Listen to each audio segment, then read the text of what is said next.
તો આઈટી દિગ્ગજ કંપની પરિણામ જાહેર થયા છે. માર્કેટ ઓપનિંગ સાથે ઇન્ફોસિસ ખાસ કરીને એક રિએક્શન બતાવી રહ્યો છે. સાથે પર્સિસ્ટન્ટ સિસ્ટમ્સમાં પણ એક મૂવમેન્ટ આપણને જોવા મળી રહી છે. પરંતુ બંને કંપનીઓના પરિણામ પર અને અત્યારના રિએક્શન પર આપણે જાણીએ.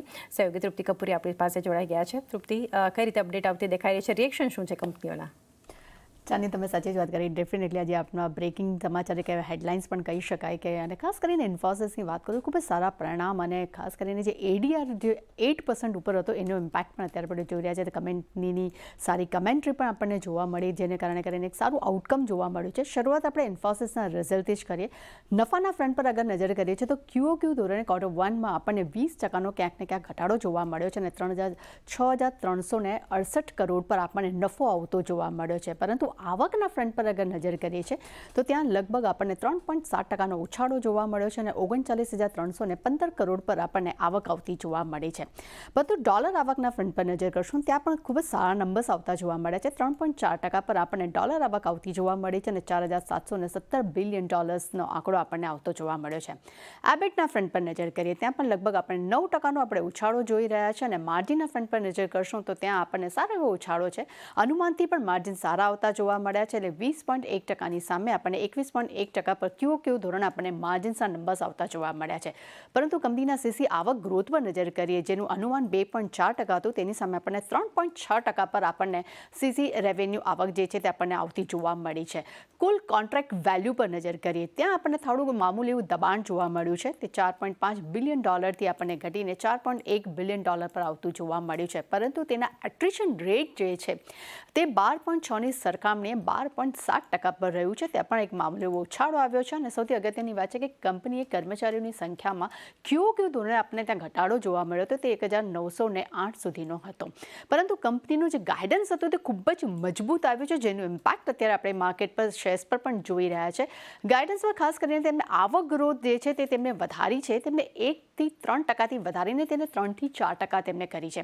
સાથે તેમનું એ પણ માનવું છે કે માર્જિન ગાઈડન્સ જે છે તે પણ 20થી 22% પર યથાવત રહી શકે છે અને Q1માં મજબૂત ડીલ્સને કારણે કરીને ગાઈડન્સને એક અપગ્રેડ પણ તેમને કર્યા છે. સાથે મેનેજમેન્ટનું એ પણ કહેવું છે કે FY25માં મેન્યુફેક્ચરિંગ ગ્રોથ જે છે તે FY24ની કરતાં થોડો ઘણો ઓછો રહી શકે છે તેવા તેઓ સંકેત આપી રહ્યા છે. પરંતુ Q1માં માંગમાં એક સ્થિરતા પણ તેઓ જોઈ રહ્યા છે. એટલે એક પોઝિટિવ પરિણામ આવ્યા છે, સારી કમેન્ટ્રી આવી છે અને એક ગાઈડન્સ પોઝિટિવ આવ્યા છે, જેને કારણે કરીને અત્યારે આપણે જોઈ રહ્યા છીએ કાઉન્ટર જે છે તે 3%થી વધુ તેજી સાથે કારોબાર કરતો જોવા મળી રહ્યો છે.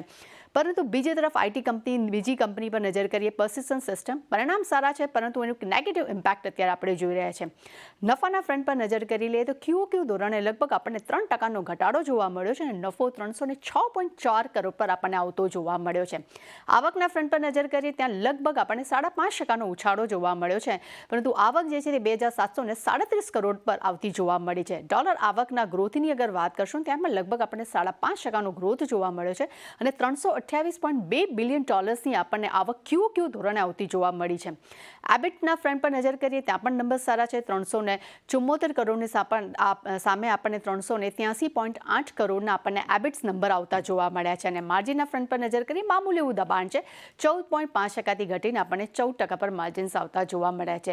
ઓવરઓલ પરિણામ સારા છે પરંતુ ઇમ્પેક્ટ જે છે તે અત્યારે આપણે નેગેટિવ ફ્રન્ટ પર જોઈ રહ્યા છે. ત્યાં પણ લગભગ આપણને 3%નો વધારોથી વધુનો ઘટાડો અત્યારે આપણે પર્સિસ્ટન્ટ સિસ્ટમમાં જોઈ રહ્યા છે.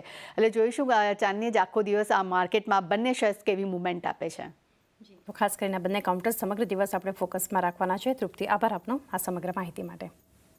રુચિત, બંને કંપનીઓ માટે વ્યૂ લઈએ. એક આપણે જોઈ રહ્યા છીએ જે અત્યારે દિગ્ગજ લાર્જ કેપ આઈટી જે અત્યારે નિફ્ટીને લીડ કરી રહી છે અને એક નવા લેવલ સાથે ગઈકાલે પણ ઇનફેક્ટ પરિણામ પહેલાં જ 52 વીક્સ હાઈ બનાવ્યા હતા. નંબર્સ ઘણા પોઝિટિવ છે. એક વ્યૂ એના પર અને પર્સિસ્ટન્ટ સિસ્ટમ્સ આટલો ઘટાડો, સારા નંબર્સ બાદનું પ્રોફિટ બુકિંગ છે, તો અત્યારે કોઈ એન્ટ્રીની તક?